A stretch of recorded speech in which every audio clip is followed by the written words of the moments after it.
bénissons, te rendons grâce pour ce programme. Nous te bénissons pour l'action du Saint-Esprit au sein de ton Église, Seigneur. Nous nous laissons à toi, que ta grâce opère. Merci d'ouvrir notre entendement, Seigneur. Merci pour le travail de ta parole dans nos cœurs. Seigneur, que puis-je donner si c'est ce que je reçois de toi? Que ta parole soit claire, puissante et efficace dans la bouche de ton serviteur, afin de bénir ton peuple. Au nom de Jésus. Amen. Nous acclamons le Seigneur. Ephésiens 4, 17 à 24. Voici donc ce que je dis et ce que je déclare dans le Seigneur. Vous ne devez plus marcher comme les païens qui marchent selon la vanité de leurs pensées.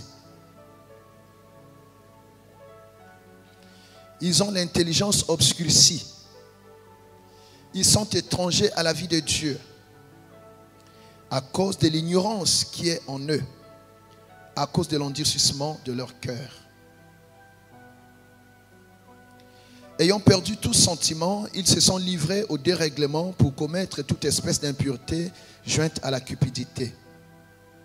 Mais vous, ce n'est pas ainsi que vous avez appris Christ. Ce n'est pas ainsi que vous avez appris Christ, si du moins vous l'avez entendu. Et si conformément à la vérité qui est en Jésus, c'est en lui que vous avez été instruits à vous dépouiller par rapport à votre vie passée du vieil homme qui se corrompt par les convoitises trompeuses, à être renouvelé dans l'esprit de votre intelligence et à revêtir l'homme nouveau, créé selon Dieu dans une justice et une sainteté que produit la vérité. Parole du Seigneur. Voilà, bien-aimés, nous parlons des pensées. Ici, l'apôtre Paul, donc, il dit quelque chose de très important. Il parle des pensées vaines, la vanité des pensées, et il parle aussi de l'intelligence obscurcie. Donc, les gens sont dans des pensées vaines parce que leur intelligence est obscurcie. J'attire votre attention, on peut venir à l'église et avoir l'intelligence obscurcie. Tu vois, quelqu'un qui prie, mais son intelligence est obscurcie. Il y a aussi une autre écriture qui parle de l'intelligence est voilée. C'est-à-dire que tu n'es pas capable de comprendre même ce qui peut contribuer à ta paix et à ta bénédiction. Quelqu'un qui marche avec une intelligence obscurcie, il ne peut pas voir même ce qui peut le bénir. Voilà pourquoi aujourd'hui nous allons prendre du temps pour débloquer, nettoyer notre intelligence. Purifier notre intelligence. Quand ton intelligence est saine, purifiée, bien aimé, tu comprends vite les choses de Dieu. Tu comprends vite la volonté de Dieu. Tu obéis facilement à la volonté de Dieu. Tu vois les choses et tu conçois les choses comme Dieu. Quelqu'un dit Amen. Nous qui avons connu Christ, nous qui avons reçu Jésus dans notre vie comme Seigneur et Sauveur, nous n'avons plus à marcher comme les incroyants. Parce qu'on dit païen, bon, ça devient un peu un mot générique. Comme les incroyants ou les non-chrétiens. Et ils marchent suivant la vanité de leurs pensées. C'est-à-dire tout ce qu'ils pensent. Ils le font. Ils sont téléguidés par la vanité de leurs pensées. Mais nous ne nous conduisons plus selon la vanité des pensées. Nous travaillons, nous marchons toujours à rechercher la volonté de Dieu. C'est-à-dire dans tout ce que nous faisons, nous recherchons la volonté de Dieu. Est-ce que ce que je pense là, est-ce que ce que je veux faire est dans la volonté de Dieu? Est-ce que Dieu va aimer ça? Parce que nous sommes dans les pensées aimables. Est-ce que Dieu va aimer ce que tu es en train de faire? Même si ma famille m'acclame, même si mes amis m'acclament, même si, vous savez, aujourd'hui on acclame tout et n'importe quoi. J'ai vu des gens acclamer un bandit. J'ai vu quelqu'un être acclamé parce qu'il a tapé un autre. C'est-à-dire, le monde peut te publiciter comme ça pour n'importe quoi, des choses que Dieu ne peut pas aimer. Mais tu peux avoir du succès auprès des gens qui n'ont pas Dieu. Parce que pour eux, ça va. Est-ce que nous comprenons? C'est ça. Mais nous cherchons à plaire à Christ. Nous cherchons à plaire à qui? À Christ. Ephésiens 5, verset 10.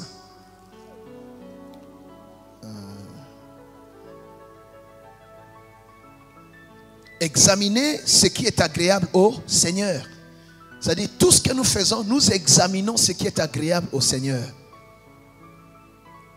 On ne cherche pas à avoir du succès loin de la volonté de Dieu.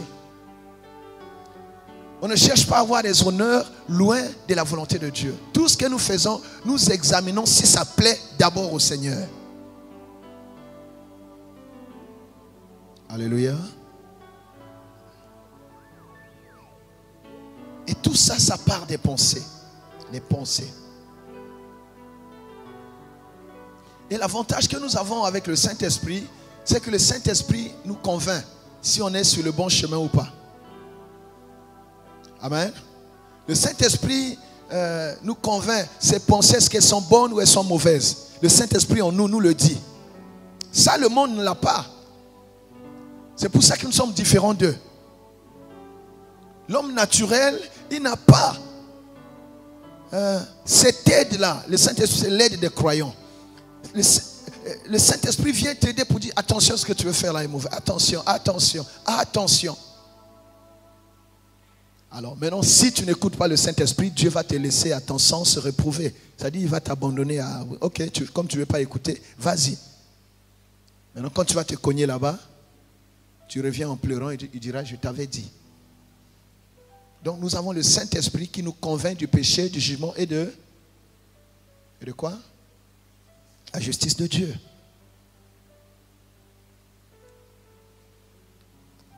Donc nous ne sommes plus comme ceux du monde.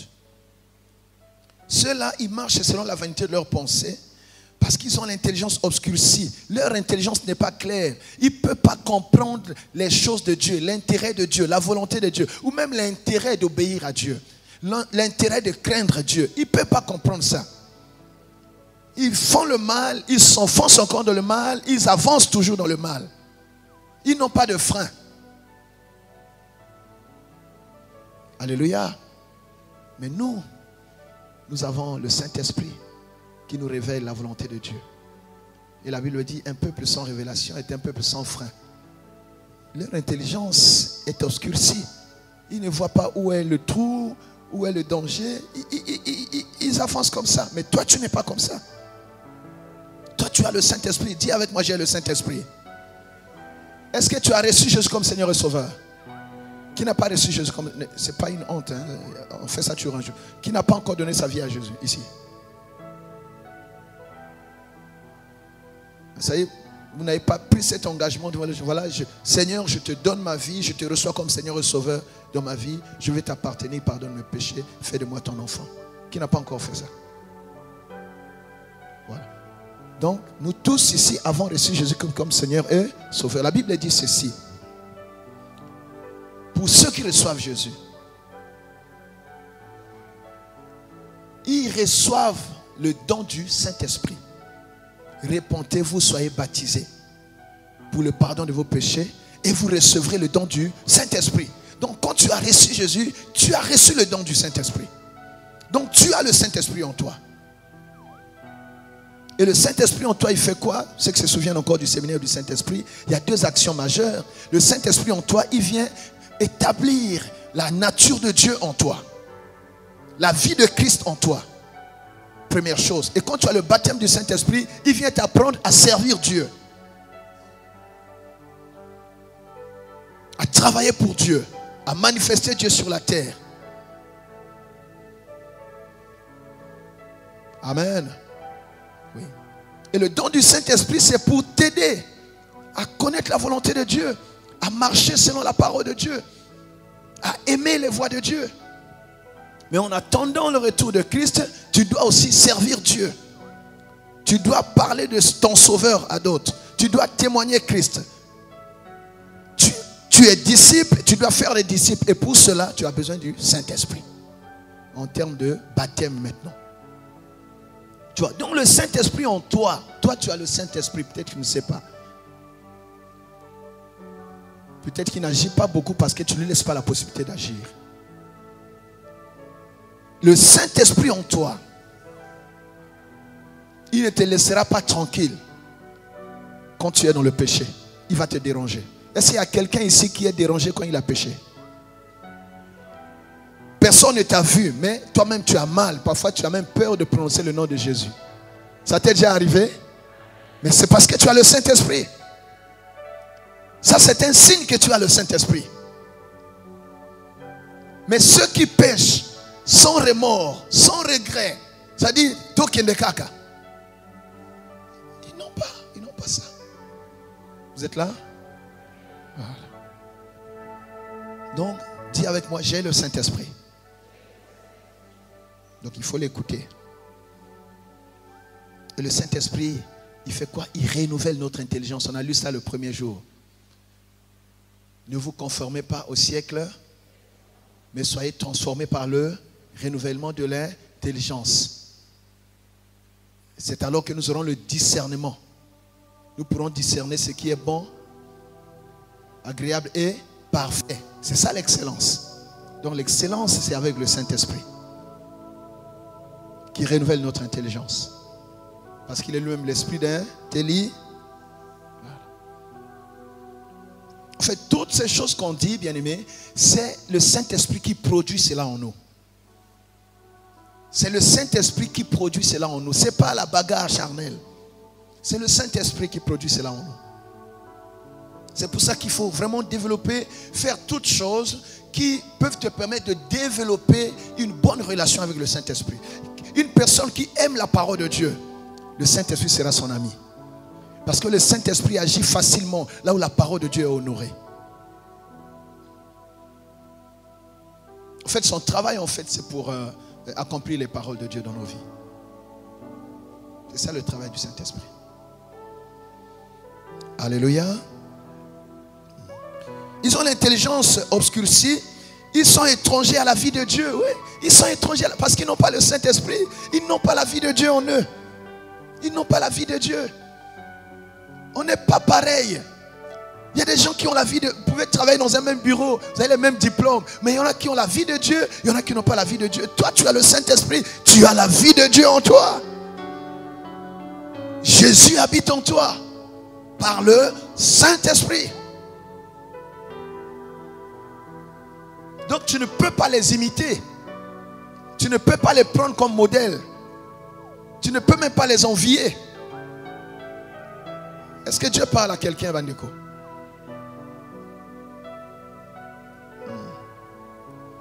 Ils sont ignorants. L'ignorance. Ils ignorent les choses de Dieu. Ils ignorent tout ce qui contribue au salut. Ils ignorent ce qui participe à notre paix. Ils ignorent ça. Leur intelligence est obscurcie. Ils sont dans l'ignorance. Ils vivent au jour le jour. Ils n'ont aucune pensée de l'éternité. Ils ne se préoccupent pas du salut de leur âme. Ne leur ressemblez pas. Nous ne sommes plus appelés à marcher comme ceux qui n'ont pas Christ. Est-ce que Dieu parle à quelqu'un? Ils se livrent. Ils ont des sentiments qui sont propres à eux. Ils sont dirigés par le monde. Nous aussi, on était comme ça.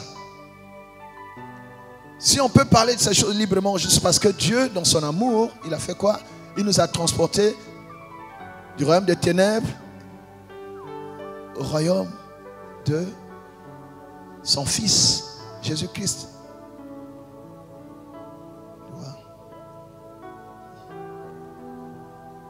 Ils sont dans le dérèglement, ils commettent l'impureté librement. Et associé à cela la cupidité. Mais vous, ce n'est pas ainsi que vous avez appris Christ. Voilà pourquoi quand tu es dans une église, il faut qu'on t'apprenne Christ. Il ne faut pas l'accès à Christ. Oh, à l'église aujourd'hui, nous parlons plus des hommes. Nous parlons plus des clés, comment être béni, les tactiques, comment faire. Ça y est, des stratégies purement terrestres. Mais on ne nous apprend plus Christ. Il faut pas autant ganani Yesu. C'est la connaissance de Dieu. La connaissance de Christ.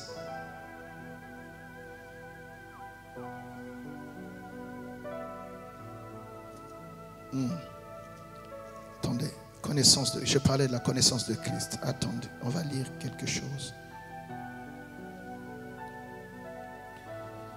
Amen, amen. Tu vois? Prenons Philippiens 3, verset 8. Et même je regarde toutes ces choses comme une perte à cause de l'excellence de la connaissance de Jésus-Christ, mon Seigneur, pour lequel j'ai renoncé à tout. Je le regarde comme de la boue afin de gagner Christ. Tu vois, notre travail à nous, c'est quoi? Chercher à gagner Christ. Quand tu cherches, tu travailles à gagner Christ, tu n'auras pas le temps. Parce que tu ne peux pas travailler, chercher à gagner Christ et chercher à gagner aussi le monde. Si Christ est ta préoccupation,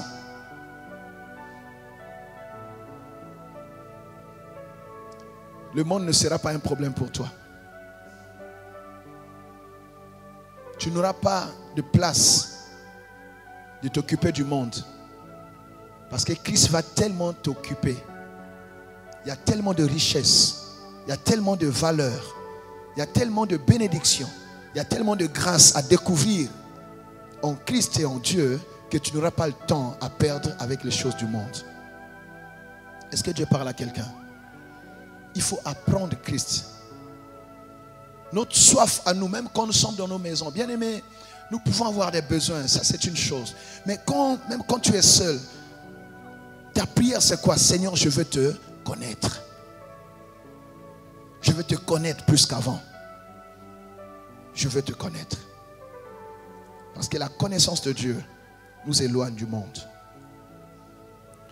Amen, amen, amen.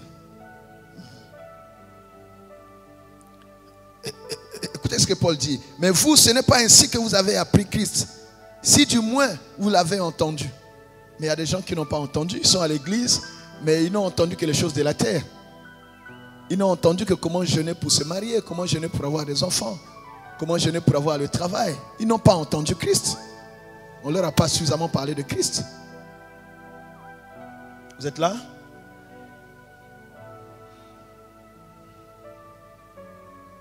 C'est en lui que vous avez été instruits à vous dépouiller. Quand, bien aimé, quand tu travailles à connaître Christ, tu vas apprendre à te dépouiller. Tu vas apprendre à te dépouiller. Nous avons pris dernièrement l'exemple de qui? De Bartimée. Quand on lui dit, il t'appelle, la première chose qu'il fait, c'est quoi? Il jette son manteau, il se dépouille. Il dit, ce manteau-là ne me permettra pas de connaître Christ. Il y a un manteau à jeter. Il y a un manteau à jeter. Vous avez la même chose avec qui? On a pris l'exemple d'Élisée aussi une fois. Il a déchiré. Parce qu'il voulait avoir ce qui était plus précieux que son vieux manteau. Tu ne peux pas vouloir gagner Christ en restant la même personne.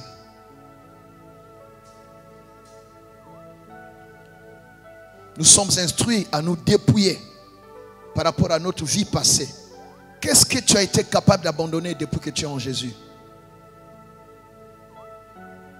Ou que désires-tu abandonner? Peut-être que tu luttes encore. Ça, c'est une chose. Hein? Je sais que ça n'est pas facile parce que la chair est têtue. La chair a des réclamations, des besoins. La chair est ce qu'elle est. C'est compliqué. Mais au moins dans ton cœur, tu dis, ça, je laisse. Ça, je dois laisser. Même si tu te bats encore. Parce que celui qui cherche Christ lutte avec ou contre sa chair. Mais après, le Saint-Esprit va t'aider tu vas dominer sur la chair. Et c'est là où on dit que ton corps a été quoi? Crucifié. La chair est crucifiée. Crucifier la chair. Donc tu ne ressens plus. Même quand il te demande des choses, tu n'entends plus sa voix. C'est comme ça que la Bible dit. Tout est permis. Mais est-ce que tout est pour autant utile? Donc la chair peut te demander des choses, mais tu vas examiner. Est-ce que c'est utile? Est-ce que c'est utile? Il y a des choses qu'on fait qui ne sont pas utiles. Qui ne sont pas utiles pour notre salut. Qui ne sont pas utiles dans notre relation avec Dieu. Des choses qui ne participent pas vraiment à notre bénédiction. Quelqu'un se souvient de la définition qu'on a donnée il y a quelques temps ici sur la bénédiction?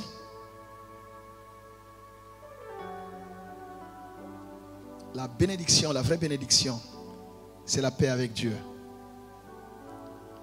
C'est la paix avec eux. C'est la vraie bénédiction. Un homme est béni quand il est en paix avec Dieu. Après cette paix, va avoir des retombées. Qui vont être quoi? Ça peut être la bénédiction matérielle. Toute autre chose autour. Mais c'est d'abord la paix avec Dieu. La bénédiction, c'est la paix avec. Et la paix avec Dieu, c'est quoi? C'est quand, évidemment, tu ne sens pas ces accusations de ta propre conscience ou de l'ennemi. Parce que quand tu marches mal, ta propre conscience t'accuse. Et tu ne te sens pas bien devant Dieu. Tu n'es pas en paix. Rétablis la paix avec le Seigneur. C'est ça la bénédiction. Et quand tu es en paix, quand tu recherches la paix avec Dieu, tu auras aussi la paix avec tout le monde. Tu ne peux pas être en paix avec Dieu et être en guerre avec tout le monde. Ce n'est pas possible. Donc, il faut régler tes comptes avec le passé. Il faut solder ton passé. Ne traîne pas les dettes du passé. Et il y a une seule façon d'annuler les dettes de son passé, c'est quoi? C'est la mort du vieil homme. Vous êtes là? Quand le vieil homme est mort, la dette est annulée. Parce qu'on ne peut plus juger un mort. Vous êtes là? Est-ce que Dieu parle à quelqu'un? Mais le vieil homme meurt comment? Il faut une vraie rencontre avec le Seigneur. Il faut crucifier le vieil homme. Par rapport à votre vie passée, du vieil homme qui se corrompt par des convoitises. Le vieil homme, il se corrompt facilement. Il se laisse embarquer facilement. Il se laisse s'éloigner de Dieu facilement. Quand tu vois pour un rien, tu t'éloignes de Dieu, c'est que le vieil homme n'est pas mort. Pour un rien, tu es parti, c'est que le vieil homme, tu es encore sous le contrôle du vieil homme. Vous savez, pendant les guerres qu'on a connues dans ce pays, j'ai vu des gens très bien habillés en uniforme militaire, mais ils n'avaient jamais pris part à une seule formation militaire. Il met son béret plus que ceux qui ont appris l'art militaire. Il repasse sa tenue, il nettoie ses chaussures, tellement propres. Et il y en a parfois aussi qui ont vraiment une carrure. Tu dis, oh, ça c'est... Et les gens s'attribuaient comme ça les grades. Oh, général, colonel, tel. Mais il n'a jamais été dans un centre d'entraînement. Est-ce que c'est la tenue qui va faire de lui militaire? C'est ça le problème. On peut être à l'église. On a revêtu les habits pour tromper les yeux de ceux qui ne voient que l'extérieur. Mais soi-même, on sait qu'on n'a jamais été formé. On a pris les habits qui ne nous appartiennent pas. La vie chrétienne, ce n'est pas soigner les apparences. C'est avoir la vie de Dieu en nous. C'est la nature intérieure qui change. Est-ce que Dieu parle à quelqu'un? Et en cette matière-là, il n'y a pas quelqu'un qui dit non, non. C'est la Bible, c'est l'apôtre Pierre, oui, qui dit efforcez-vous. Vous devez vous efforcer.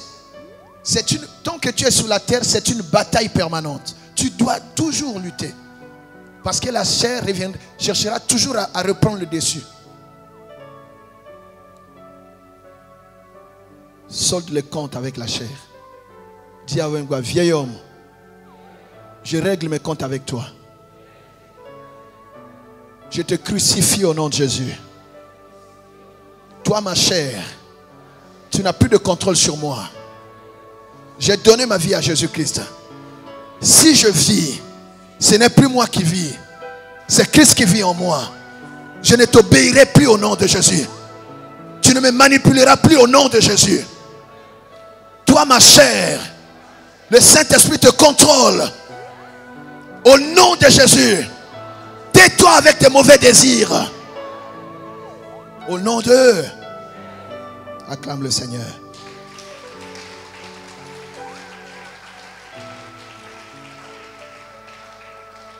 Tu vois, tu avais déjà laissé la colère, mais de temps en temps, tu vois la colère revenir. Tu es déjà chrétien, mais la colère te rattrape parfois pour un rien. Le vieil homme n'est pas mort dans la colère. Amen. Tu dois mourir à ce péché-là. Tu dois devenir, comment dire, inoffensif à ce péché-là.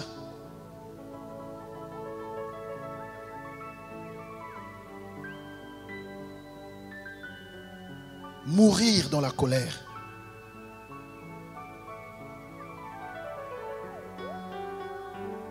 C'est-à-dire, tu dis ton prénom. Oui, ça cause silkasi asani a akufa. Oui, ça que panza makita ça ça ni akufa.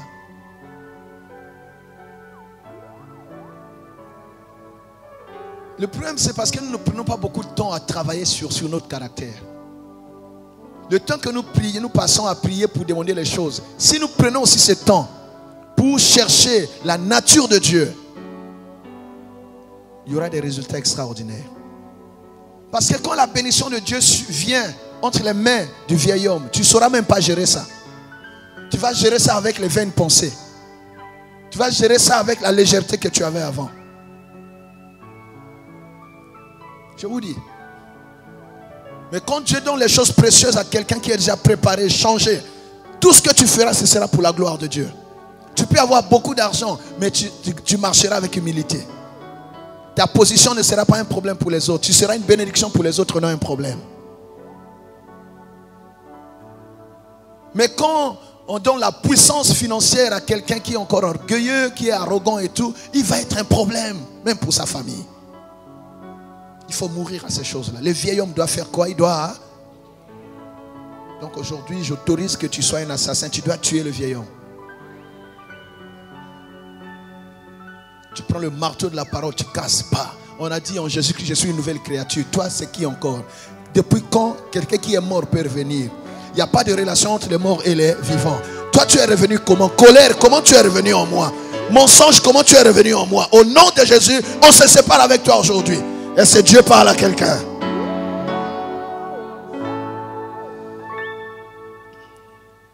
En fait, un jour j'avais prêché ici, il y a 4-5 ans, la guerre intérieure. Quelqu'un se souvient de ça? La guerre intérieure. Souvent nous combattons ceux du dehors, mais notre ennemi est en nous-mêmes.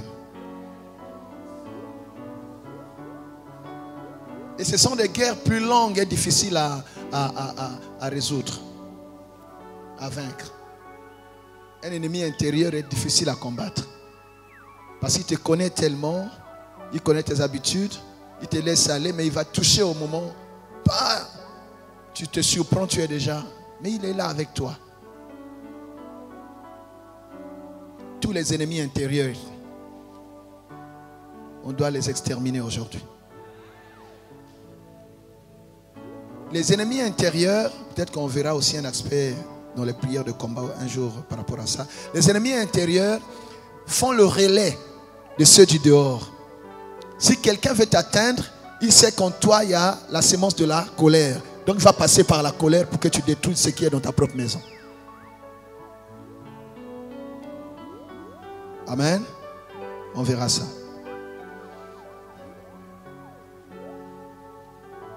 C'est eux qui reçoivent les codes, les consignes de ceux du dehors. On veut détruire ça. Comment on fait? Non, il n'a pas encore réglé le compte avec la colère. Donc on va passer par la colère. On va passer par le mensonge. On va passer par les murmures. On va passer par l'alcool. Surtout maintenant où il y a tout, pour un rien, on peut exterminer quelqu'un. On sait que toi, tu ne peux pas passer une semaine sans être dans un bar. Et quand tu as pris 3, 4, 5, c'est fini. On va t'avoir par ça. Parce qu'on sait que tu es encore captif dans ce côté-là de l'alcool.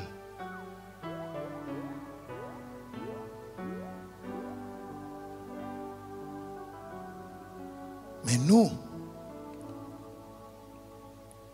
avons l'esprit renouvelé. Nous sommes renouvelés dans l'esprit de notre intelligence, renouvelée. Et nous devons donc en cela revêtir l'homme nouveau, créé selon Dieu dans une justice et une sainteté que produit la vérité. Tu vois, nous marchons dans la vérité. La justice et la sainteté qui produit la vérité. Mais la vérité, c'est quoi? C'est la parole. La parole de Dieu en nous va faire son travail et nous entrons dans une justice et dans une sainteté que le monde ne peut pas produire. C'est très important, très important. Alléluia. Quand vous continuez sur les versets d'après, on vous dit renoncez à ceci, renoncez au mensonge. C'est-à-dire renoncez au vieil homme. Ne vous complaisez plus. Ce que tu as abandonné, n'y retourne plus. Ne commets pas l'erreur de repartir à ce que tu as abandonné. Tu en seras prisonnier. Et ils vont renforcer les cadenas. Et ce sera très difficile pour toi d'en sortir. Alléluia. Alléluia. Donc ton intelligence doit être renouvelée. Ce nuage qu'on a mis sur ton intelligence, il doit partir. Ces ténèbres qu'on a placées sur ton ça doit partir. Quand ton intelligence est obscurcie, tu peux commencer quelque chose, mais tu t'embrouilles. Tu t'embrouilles parfois pour rien. Tout ce que tu fais, tu le fais un peu au brouillon. C'est pas clair. Au moment de faire, tu ne fais pas. Au moment où il ne faut pas faire, tu fais. On a brouillé ton intelligence. Que Dieu nous aide aujourd'hui. Prenons aussi 2 Corinthiens 3, 13 à 15.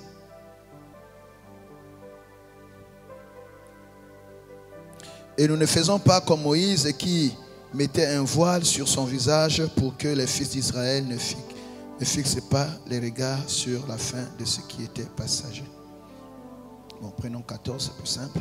Mais ils sont devenus durs d'entendement. Car jusqu'à ce jour, le même voile demeure quand ils font la lecture de l'Ancien Testament. Et ils ne s'élèvent pas parce que c'est en Christ qu'il disparaît. Jusqu'à ce jour, quand on lit Moïse, un voile est jeté sur leur cœur. Mais lorsque les cœurs se convertissent au Seigneur, le voile est ôté. Le voile est comment? Le voile est ôté quand les cœurs se convertissent au Seigneur. Donc, si le cœur n'est pas converti au Seigneur, tu peux venir à l'église, mais tu seras toujours comme quelqu'un qui est voilé. Parce que ce voile-là ne quitte que quand l'on se convertit dans le Seigneur.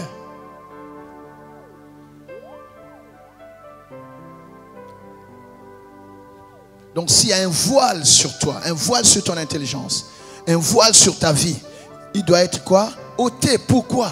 Parce que tu t'es converti dans le Seigneur. Et si tu as un problème dans ta relation avec le Seigneur, on va réparer ça aujourd'hui. Ce voile ne peut plus rester sur toi. Cette ténèbre ne peut plus rester sur ton intelligence. Tu dois voir clair dans tes projets. Tu dois voir clair dans tout ce que tu conçois. Alléluia.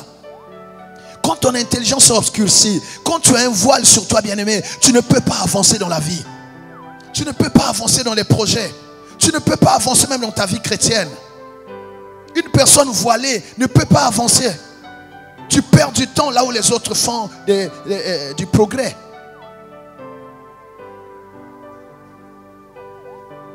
Ce voile doit partir, il doit tomber. Quelqu'un dit Amen. Voilà. Ce voile disparaît quand les cœurs se convertissent. C'est pour ça que souvent j'insiste ici sur la conversion. La conversion. On ne vient pas faire le nombre à l'église. On doit sentir qu'on est vraiment enfant de Dieu. On doit sentir dans son cœur qu'on appartient à Jésus. Et ça, on n'a pas besoin du témoignage. C'est vrai qu'il y a des témoins. Mais c'est d'abord, ces témoignages, nous l'avons d'abord dans notre propre cœur. La Bible dit, le Saint-Esprit témoigne à notre propre esprit que nous sommes enfants de Dieu. Tu dois avoir ce témoignage dans ton esprit que tu es enfant de Dieu. Amen. Alléluia. Cela est très important. Cela est très important.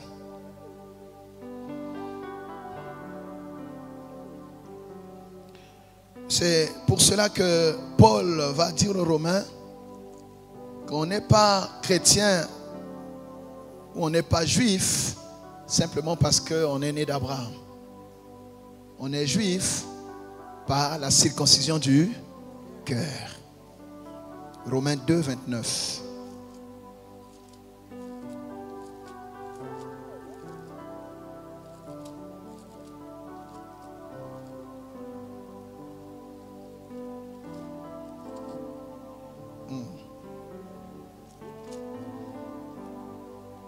Mais le juif, c'est celui qui l'est intérieurement.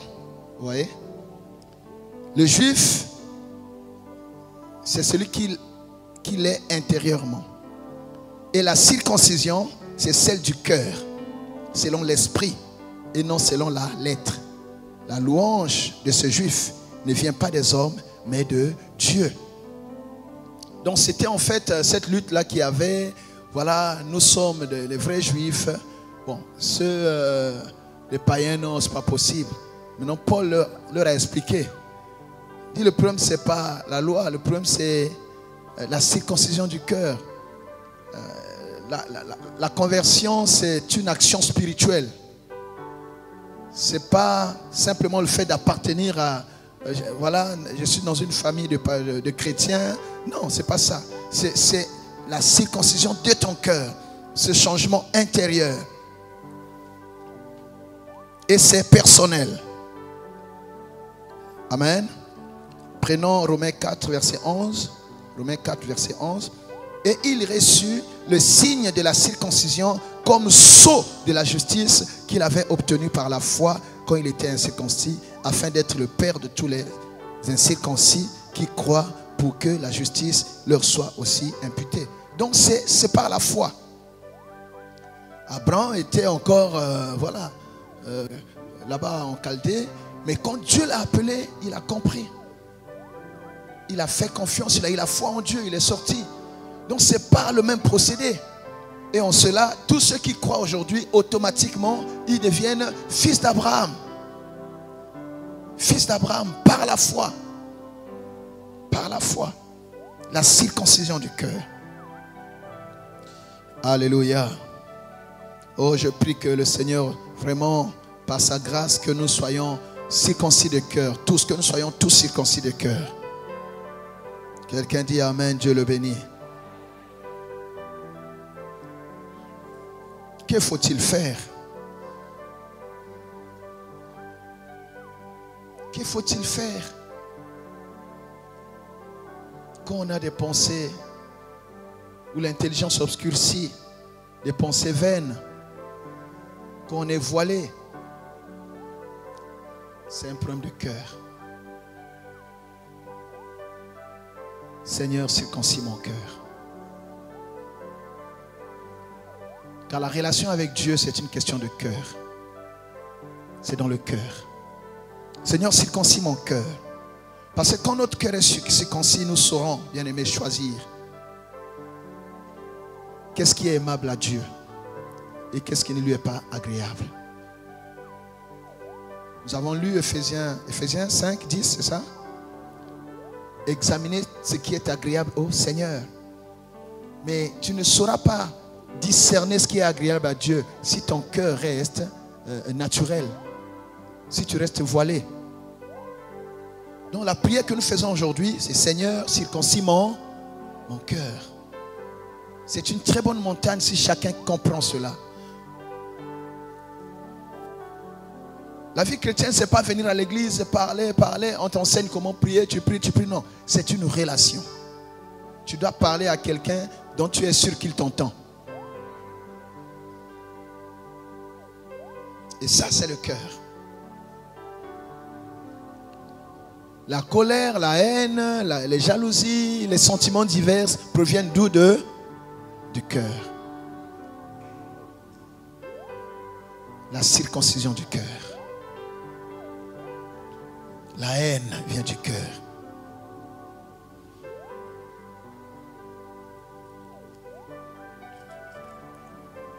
Parlons de la haine. Lisons Genèse chapitre 4. À partir du verset 3.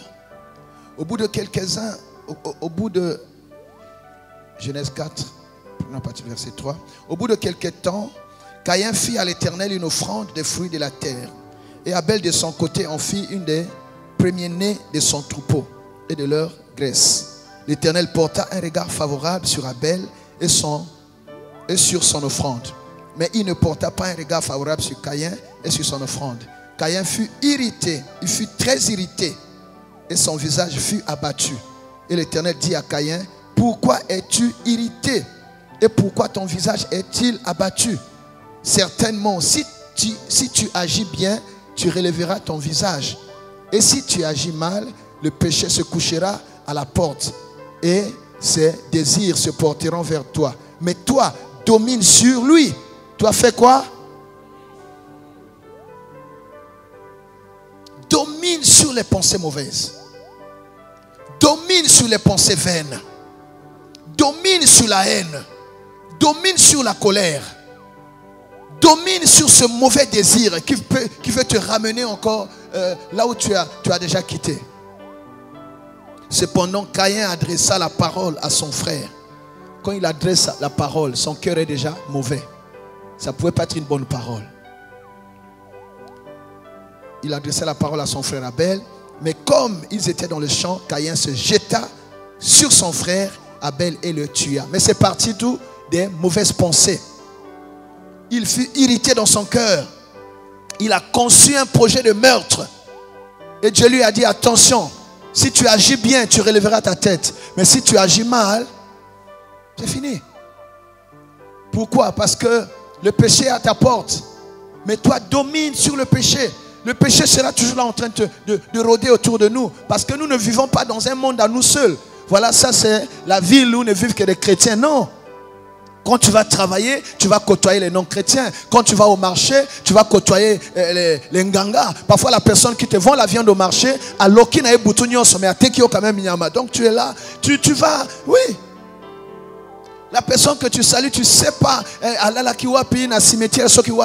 Donc on côtoie les gens de toute acabit, de toute nature, de toute éducation, de toute spiritualité. Mais nous avons la capacité par le Saint-Esprit de dominer sur le péché. Quand ils voudront nous influencer, nous résistons à leurs influences. Nous résistons. Nous avons lu il y a quelque temps Galates 5, verset 1. Nous sommes affranchis pour la liberté. Ne nous remettons pas un joug nous-mêmes. Tu dois résister. Quand le péché frappe à ta porte, tu domines sur lui. Je domine sur toi, tu ne me domineras pas. Arrière de moi. Est-ce que Dieu parle à quelqu'un?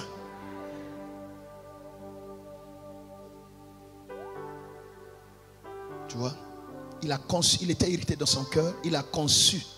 Fais attention à ce que tu conçois. Quel projet es-tu en train de concevoir dans ta tête? Et là, le diable est en train d'encourager. Vas-y, vas-y. Fais attention. Et c'est comme cela qu'il a tué son frère gratuitement, pour rien. Oh, Dieu lui avait prévu aussi une chance de se relever. C'est-à-dire, même si aujourd'hui ça n'a pas marché, mais si tu agis bien demain, tu relèveras ta tête.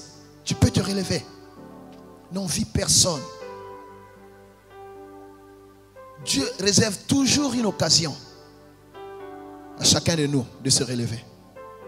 Dieu ne peut pas te laisser dans une situation sans prévoir une issue de sortie. Dieu va gagner quoi en te perdant? Est-ce que Dieu parle à quelqu'un?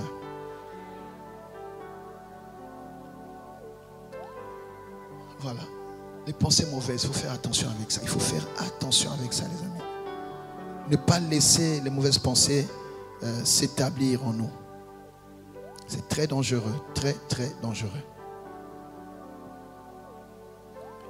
Genèse 6, verset 5 dit que les pensées des hommes étaient tournées vers le mal. Il y a des gens qui tournent leurs pensées facilement vers le mal. Comment détruire, comment voler, comment faire tomber quelqu'un. Tes pensées doivent être toujours pour le bien. Tu dois penser des bonnes choses pour ton pays, penser des bonnes choses pour là où on t'a placé, penser des bonnes choses, ce qui peut être approuvé. Alors, j'avais promis, c'est vrai que nous verrons comment, certainement demain ou dimanche, nous verrons comment être agréable à Dieu. Il y a quelques points, ça va vraiment nous aider. Comment un chrétien peut être agréable à Dieu. Alléluia.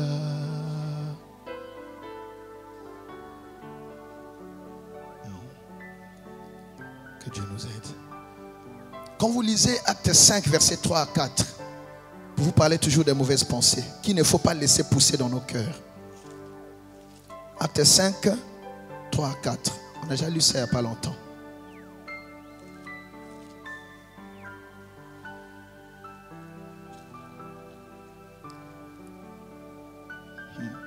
Pierre lui dit, Ananias, pourquoi Satan a-t-il rempli ton cœur au point que tu montes au Saint-Esprit et que tu aies retenu une partie du prix du champ?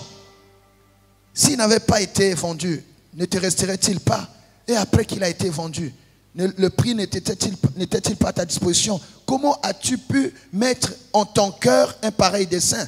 Ce n'est pas à des hommes que tu as menti, mais c'est à Dieu. Donc, Ananias a laissé entrer, pousser, germer dans son cœur des pensées mauvaises. Il a conçu, c'est son propre champ. Il se lève et dit, je vais vendre ce champ comme fait tout le monde. Vendre ce champ parce que la Bible dit, la première église, les gens vendaient ce qu'ils avaient et après on ne savait pas qui était riche, qui était pauvre. Ils mettaient tout en commun, ils se partageaient. Donc lui aussi, au départ, il a eu cette bonne idée. Il dit, je vais maintenant vendre mon champ pour apporter les choses à Dieu. Je veux aussi soutenir l'œuvre de Dieu. Quand il a fini de vendre, là, Satan est arrivé. Comment tu peux donner tout ça? Tu vas t'appauvrir. On ne donne pas tout. Même les amis que tu vois là, ils n'ont pas tout donné. C'est toi qui ne sais pas. Il partage ça avec sa femme.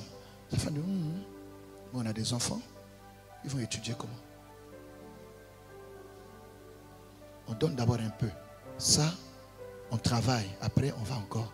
Mais leur pensée de départ, Dieu avait déjà approuvé ça. Mais quand ils ont changé, Dieu voyait aussi. Maintenant, quand ils arrivent vers Pierre, au lieu de dire la vérité, nous avons vendu notre champ, voilà le produit. Comme le Saint-Esprit, il voit tout, il sait tout. Pierre leur dit, quoi? Pourquoi vous avez conçu un tel projet dans votre... Comment vous avez laissé ces mauvaises pensées dans votre cœur? Tu vois? Et là, je dis et je redis encore, pour vaincre les mauvaises pensées, tu dois avoir un dépôt dans ton cœur. Le dépôt de la parole de Dieu. Ton cœur doit être rempli de la parole de Dieu. Pourquoi? Quand le diable vient attaquer tes pensées, tu prends dans ton cœur la parole qu'il faut pour le contrer. Quand Satan est venu dire à Jésus, il est écrit, fais ça. Jésus a fait quoi? Il est aussi écrit. Mais la parole doit être dans ton cœur. Si tu n'as pas la parole de Dieu dans ton cœur, tu seras ballotté. C'est comme Ève. On l'a embrouillé comme ça. Est-ce que Dieu a réellement dit? La parole de Dieu. Voilà. Le premier couple qui a inauguré la mort c'est un peu comme Adam et Ève. Et aussi, mais c'est bizarre. Au jardin d'Éden, c'était Adam et Ève. Et là, la première église, c'était Ananias et Saphira. Il ne faut jamais s'entendre dans le péché. Ne forme jamais une équipe avec quelqu'un qui choisit de désobéir à Dieu. Est-ce que Dieu parle à quelqu'un? La Bible dit, Ève vit que le fruit était bon. Elle mangea et donna à son mari qui était à côté. C'est pourquoi quand on dit non, on avait trompé que Ève, ce n'est pas vrai. Son mari était à côté. Amen. Pour terminer vraiment,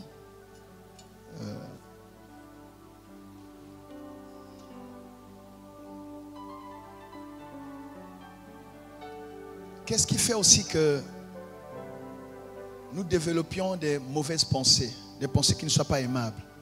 Ce sont les inquiétudes. On est inquiet par rapport à notre vie. Comment les choses vont se passer demain? Que vais-je manger demain? Comment vais-je me vêtir?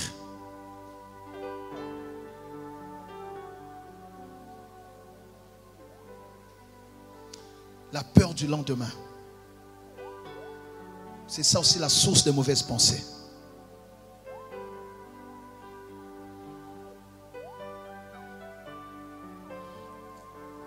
Parfois on se préoccupe tellement pour des choses qui n'en valent pas la peine. Luc 10, 38 à 41.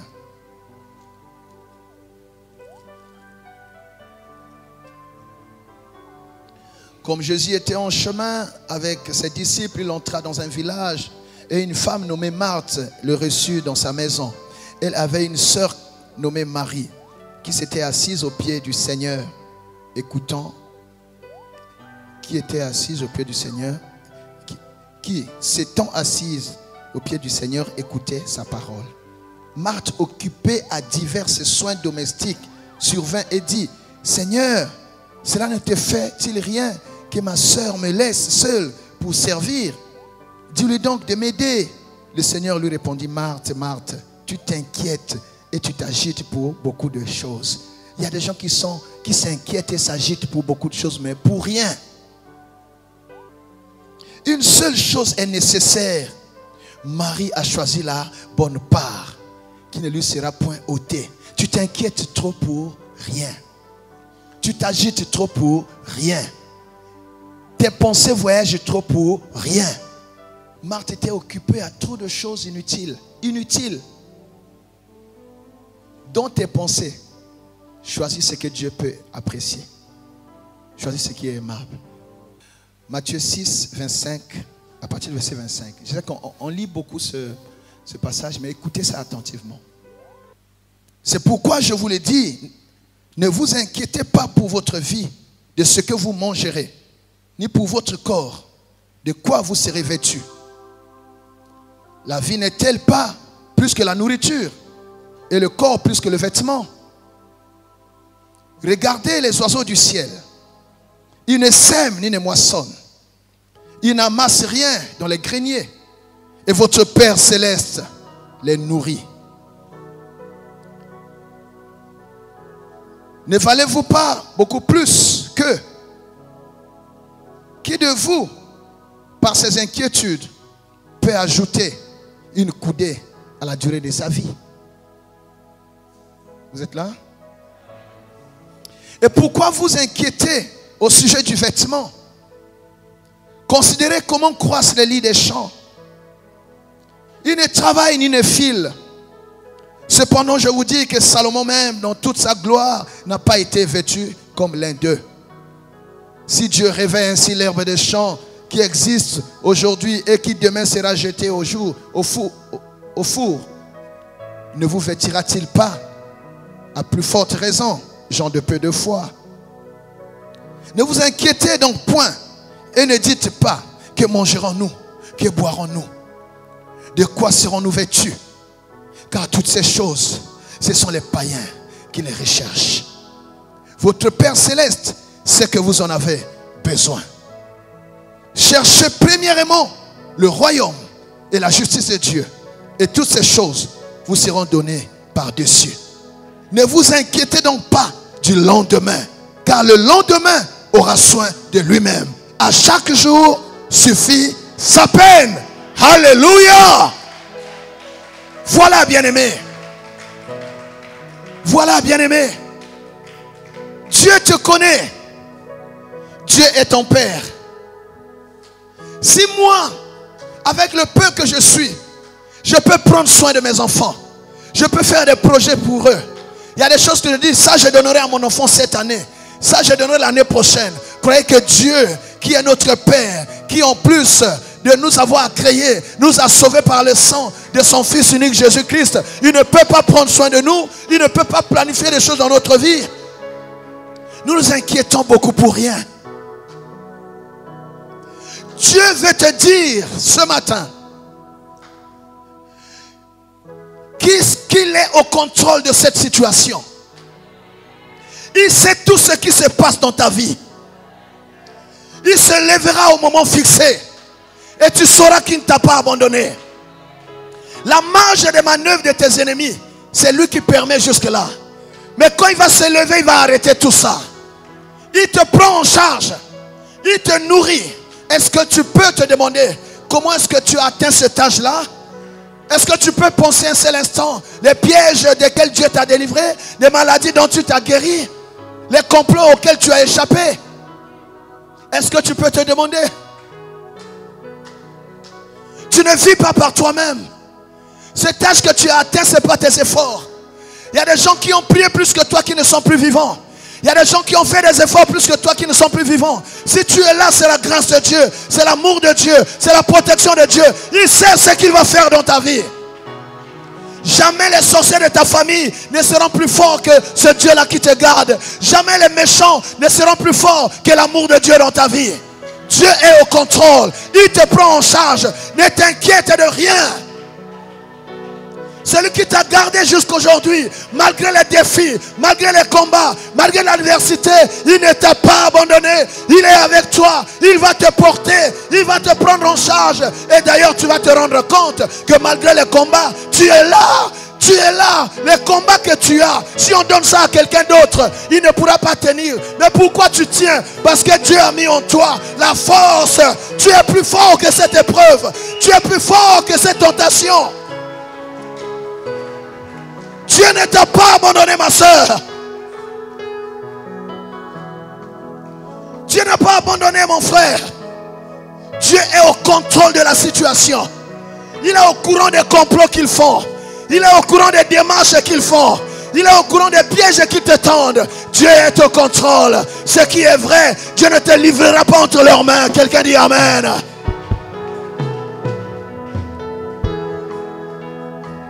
L'amour de Dieu est plus fort que la haine de tes ennemis. Dieu est avec toi. Ce que tu demandes est à sa portée. Ce que tu demandes n'est pas au-delà de la puissance de Dieu. La Bible nous a dit hier ou avant-hier, je ne sais plus, que notre Dieu, c'est lui qui règne aux cieux. C'est lui qui domine sur les royaumes des nations. Et il tient dans sa main la force et la puissance. Et nul ne peut lui résister. Aucun sorcier ne pourra arrêter Dieu quand Dieu va dire maintenant c'est fini, mon enfant doit monter. Maintenant c'est fini, mon enfant doit réussir. Personne ne peut fermer une porte que Dieu a ouverte. Ils agissent encore parce que Dieu, il sait ce qu'il fait. L'Éternel est vivant. Dieu va changer les choses. Dieu va changer les choses. Dieu va changer les choses.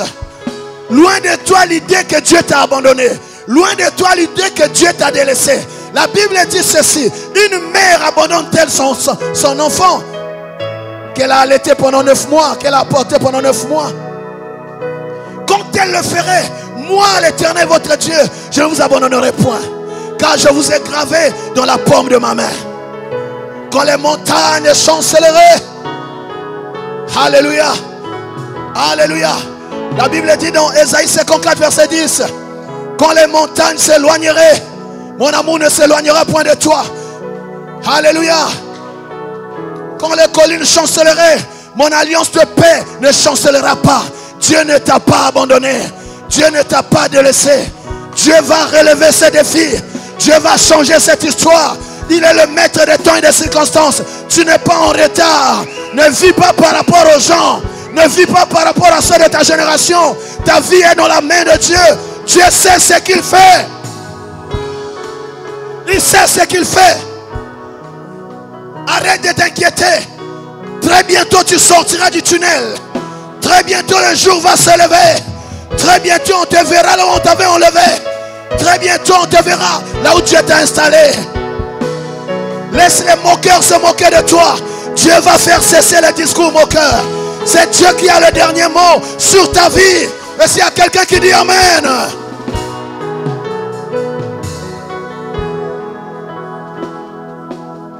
Tu t'inquiètes trop pour rien. Ce combat n'est pas ton combat. Fais ce que tu peux faire. Ce que tu ne peux pas, donne ça à Dieu. Quand tu as une épreuve, ne passe pas ton temps sur un exercice que tu ne peux pas résoudre. Travaille ce que tu peux faire facilement. Et le temps qui te restera, tu vas commencer à te débrouiller pour ce que tu ne peux pas bien faire. Ne passe pas du temps sur des combats que tu ne peux pas gagner. Ces combats-là, donne-les à Dieu. Ce qui te fatigue, donne à Dieu. Ce qui t'écrase, donne à Dieu. Toi, fais ce que tu dois faire. Toi, avance avec Dieu. Toi, fais ce qui est dans ton ressort. Dieu s'occupera de ce que tu ne peux pas réaliser. Dieu combattra à ta place. Quand tu seras en face des ennemis plus forts que toi. J'entends quelqu'un qui dit Amen.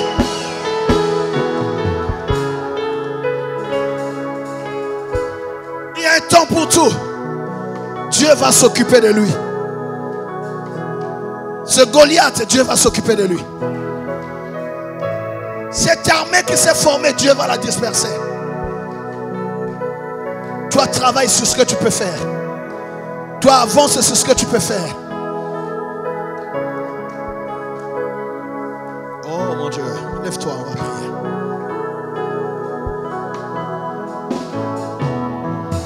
Heureux doux privilège, ma vie est dans sa main. Pourquoi m'inquiéterais-je encore du lendemain? À chaque jour sa peine, c'est Jésus qui a dit. Jésus, la chose est certaine. Sa grâce est. Bien-aimé, lève ta voix. Implore le pardon de Dieu. Dis Seigneur, pardonne-moi. Je me suis trop inquiété pour rien. Ce combat n'est pas mon combat, c'est ton combat. Ce défi, c'est toi qui le relèveras. Je te promets, Seigneur, de te faire confiance. Dans cette situation, je te fais confiance. C'est toi qui vas relever ce défi. C'est toi qui vas résoudre ce problème. Tout ce qui me fatigue, tu as dit, venez à moi, vous tous qui êtes fatigués et chargés, je vous donnerai du repos. Tu me donneras le repos, Seigneur, dans cette situation. C'est toi qui vas t'occuper de ce Goliath, de cet Aman. C'est toi qui vas t'occuper de lui. Car ma vie est dans ta main. Je te fais confiance. Je te fais confiance. Je fais confiance à ton agenda. Je fais confiance à ton projet sur ma vie. Ce n'est pas ta nature d'abandonner ceux qui se confient en toi. Mon cœur soit en paix. Mon âme ne soit pas troublée. Car celui qui m'a appelé est fidèle. Il ne m'abandonnera pas. Ma vie est dans sa main. Mon cœur soit en paix. Mon cœur sert l'Éternel. L'Éternel est vivant. Bien-aimé, parle à Dieu. Dis Seigneur, j'arrête de m'inquiéter pour ma santé. Car c'est toi le Dieu qui guérit toute maladie. Seigneur, j'arrête de m'inquiéter pour mes enfants. Car tu as dit que mes enfants sont une bénédiction. Tu as dit, nous n'aurons pas les enfants pour les voir périr. Je ne m'en inquiète pas. Je te les présente, leur vie dans ta main. Pour ma carrière, tu sais ce qui se passe. Qui est plus fort que toi? Ceux qui me combattent ne sont pas plus forts que toi. C'est toi qui tiens la force et la puissance. Tu sauras quoi faire d'eux. Ce que je sais, ma vie est dans ta main. Je place ma confiance en toi. J'entends quelqu'un qui prie. Là où ils se moquent de moi, ils se disent qu'ils ont gagné. Ils sont en train de chanter victoire. Je sais qu'il y aura un retournement de situation. Je suis venu t'invoquer comme Mardoché et Esther. Je sais que la situation va changer. J'entends quelqu'un qui prie. J'arrête de m'inquiéter. Mon âme soit en paix. Mon âme bénit l'Éternel. Mon âme réjouis-toi dans le Seigneur. Alléluia. Oh.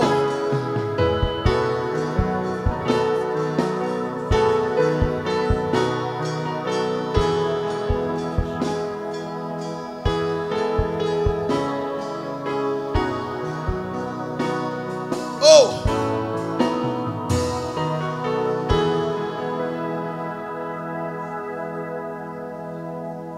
Mets ta main sur ton cœur.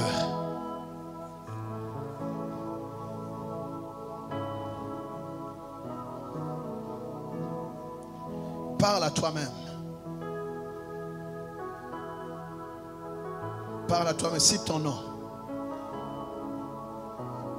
Gustave, sois en paix. Ne t'inquiète de rien. Le Seigneur te prend en charge. Il connaît tous tes besoins. Sers seulement l'Éternel. Ce combat est son combat. Tu te présenteras seulement. C'est l'Éternel qui combattra pour toi. Il connaît tes besoins. Lui qui nourrit l'oiseau du ciel, qui ne sème ni ne moissonne, lui qui réveille l'herbe du champ, il ne t'abandonnera pas. Tu es pris en charge. Sois en paix, Gustave. Place ta confiance en l'Éternel. Ses promesses sont oui et amen. Celui qui t'a appelé est fidèle. Il le fera.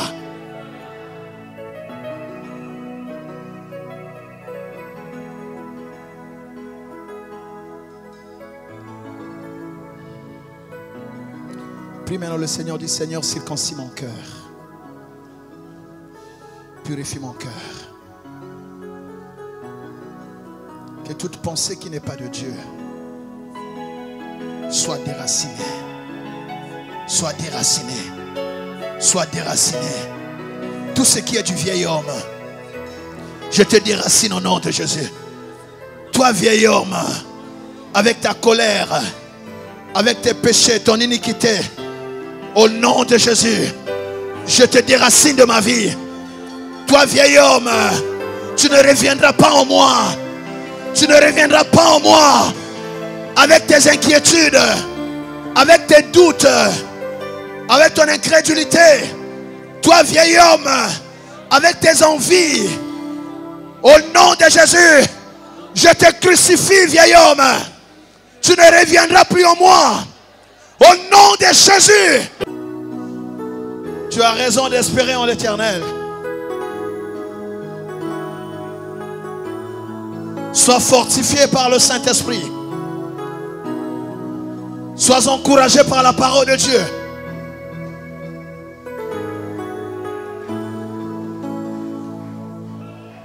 Ce combat n'est pas ton combat. Dieu s'en occupe. Il va changer les données et tout le monde saura qu'il est intervenu dans ce combat. Ceux qui se sont assis sur ton dossier, c'est Dieu qui va s'en occuper. Ce qui te complique la vie, c'est Dieu qui va s'en occuper. Ceux qui contredisent les promesses de Dieu sur ta vie, c'est Dieu qui va s'en occuper.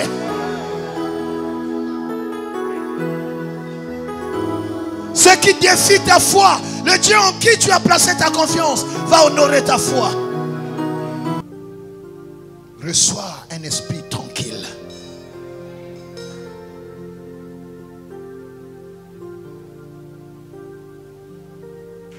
Que ce qui te troublait ne soit plus. Sur toute source d'inquiétude dans ta vie, fais confiance à ton Père. Que Dieu vous bénisse.